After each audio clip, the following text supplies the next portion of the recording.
Kabayan, tayo po ay kakain na. Nagtatawag ng amo kong babae. Hola! At meron po kami bisita kabayan, di na po nakauwi yan.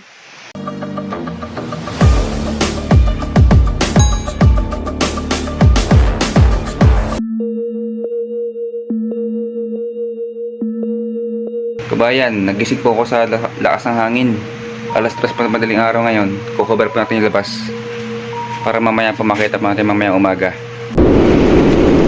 Kabayan, kung inyo po narinig yung lakas po ng hangin sa bubong sa itaas po kabayan, grabe po yan. Doon pa lang po tama yung bagyo sa Pingtong tsaka sa Kaohsiung kabayan, Walen, at wala pa sa Taytong. Ganyan na po kalakas ngayong madaling araw kabayan. Alas 6.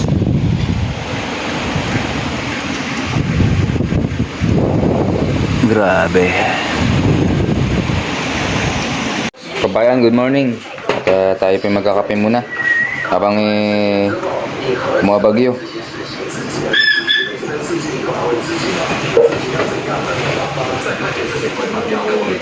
Hello, good morning po kabayan. Napakalakas po ng hangin ngayon.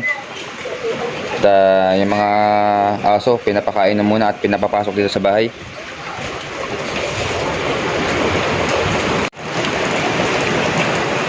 (6:30) kabayan ng umaga at ganyan na po ang sitwasyon.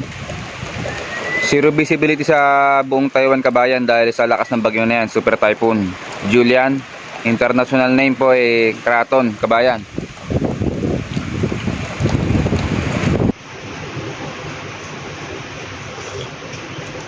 Kabayan, tayo magkape.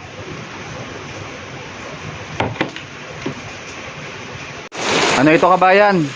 Sobrang pag-uulan. Ang oras po ngayon ay alas 12 sakto kabayan.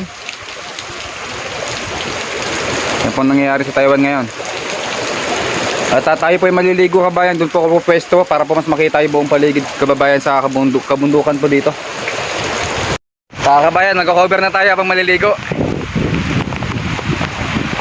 Hindi ba tayo pwesto? Mag-live po tayo.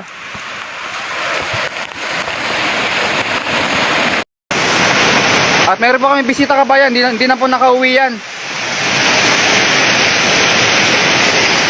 Ito po ang kabundukan ng Taiwan kabayan at grabe po yan.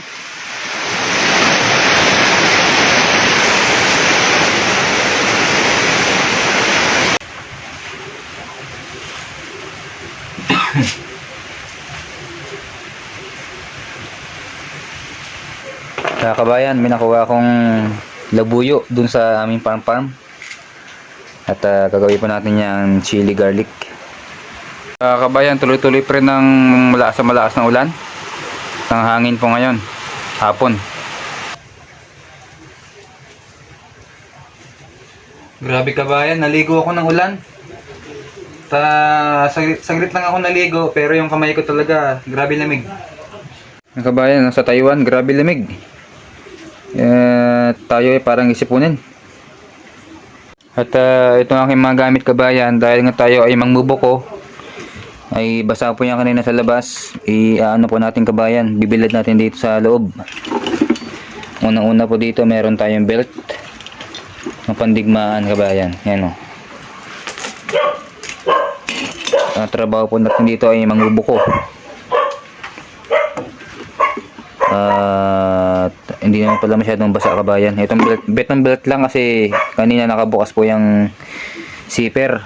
Doon po nakatambay sa labas kabayan dito. Andyan po ang ating service motor at hanggang ngayon kabayan umulan pa rin. Grabe.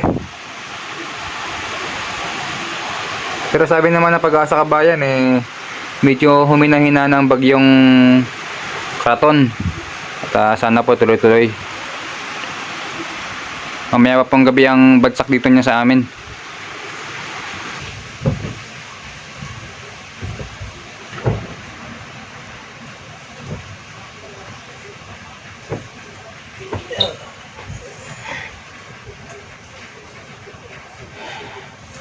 Kabayan, kanina po galing si Kuya Michael dito at yan po ang kanyang gamit.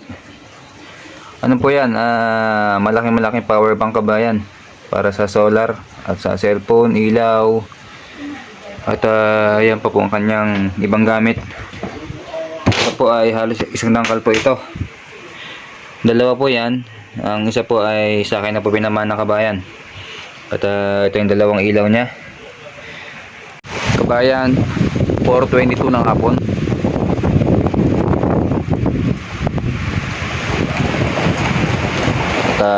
Yan na po ang sitwasyon dito sa Taiwan ngayon. Mas malapit-lapit na po ang bagyo sa amin. Oh yeah, grabe. Oh.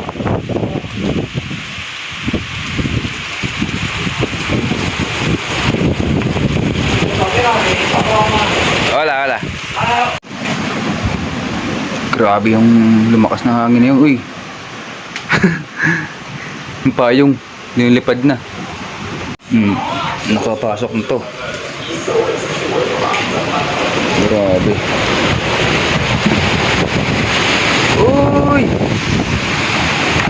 Uy!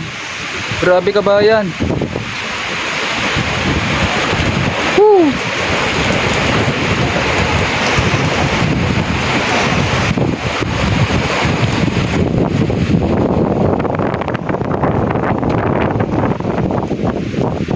Kabayan, kinakita po yung paahan ng bagyo na yan. Yung kuwit na yung kabayan na itim.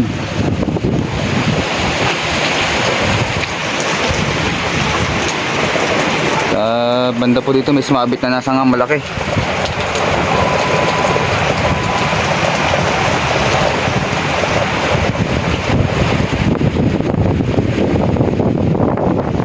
Yan naman.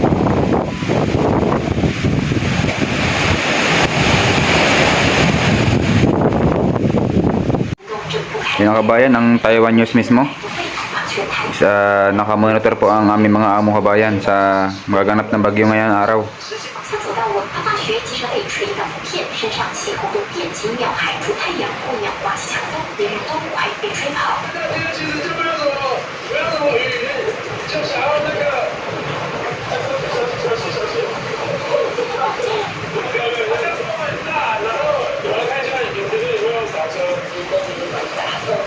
Ganyan po kalakas ang hangin kabayan. At balik po tayo dito sa labas.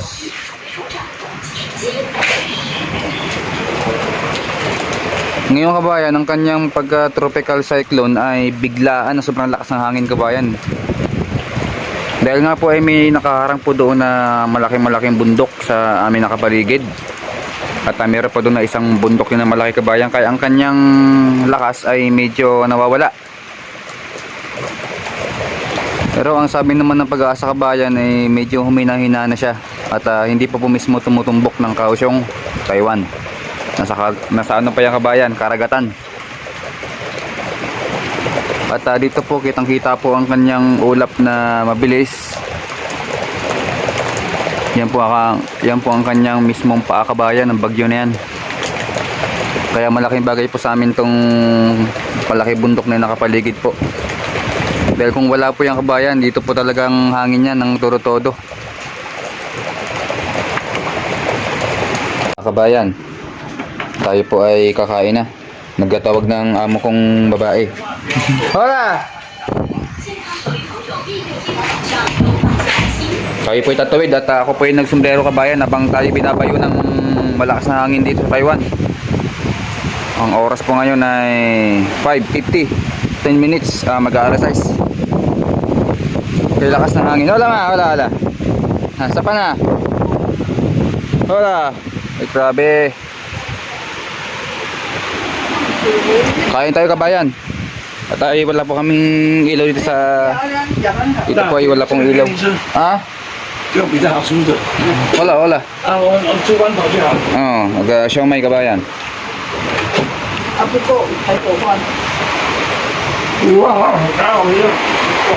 Wala po ditong ilaw kabayan sa aming kusina. At yan lang. Oh lala. At habang bumabagyo, kain pa tayo.